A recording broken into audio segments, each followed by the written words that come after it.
Hi hello friends. ఓరు ఓరు ఓరు ఓరు నీ దుంపదేగా మొక్కజొన్నల చెల్లె ఏం చెప్తాను రా అనుకునేరు. దొంగలాగా మొక్కజొన్నలు దొంగతనం చేస్తాను అవురా అనుకునేరు. ఇగో ఈ కనిపించే మొక్కజొన్న చేను అయితే మా బావోళ్ళది. చేను మీ బావోళ్ళదే కానీ నువ్వు లోపల పోయి ఏం చెప్తాను రా అనుకునేరు. హోటల్ పోయి వేడివేడిగా బజ్జీలు తీసుకురావాలా నానమ్మ అని అడిగితే బజ్జీలు తినడానికి హోటల్ ఎందుకురా, నేను లేనా, నేను చేసి పెడతా ఆగురా అని చెప్పింది. ఒక 3 మొక్కజొన్నలు అయితే తెంపుకోరారా, నేను చేసి ఇస్తా అని చెప్పింది. ఇక నేనైతే ఆగలేక మా బావోళ్ళ మొక్క చేనులకు అయితే దాడి చేసిన. ఇక లోపల మొత్తం ఎత్తికి లేతగా ఉన్నాయి 3 మొక్కజొన్నలు అయితే తెంపుకున్నా. ఇక తెంపుకున్న మొక్కజొన్నలు అయితే మా నాన్నమ్మ దగ్గరికి తీసుకుపోతున్నా. ఇక మా నాన్నమ్మ అయితే పైన ఉన్న బూరు తీసేసి మొక్కజొన్నలు అయితే కంకులు తీస్తుంది. గింజ గింజ తీసినాక ఒక గిన్నె అయితే నిండింది. మా ఇంటి ముందు ఉన్న మిరప చెట్టు మీదకి వెళ్ళి ఒక 4 అయితే మిరపకాయలు తెంపుకున్నా. ఇక మిరపకాయలను గింజలను అయితే మిక్సీ పట్టాలా. ఇగో గిదే మా మిక్సీ రోకల్ బండ. రోకల్ బండలో దంచితే వేరే లెవెల్ టేస్ట్ వస్తది. ఇక గుంజలు అయితే లోపల పెట్టేసి మా నాన్నమ్మ అయితే దంచుతుంది. ఇక దంచుడు అయిపోయినాక మా అమ్మ అయితే అందులోకి పసుపు కారం వేస్తుంది. ఇక పసుపు కారం అయిపోయినాక ఇంకొకసారి మళ్ళీ దంచుతుంది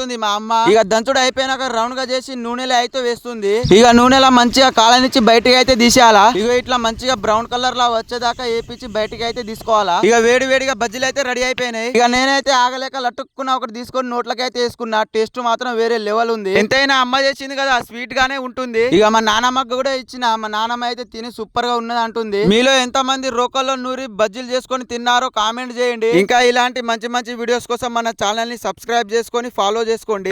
పోతా పోతా ఒక లైక్ వేసి అన్ను.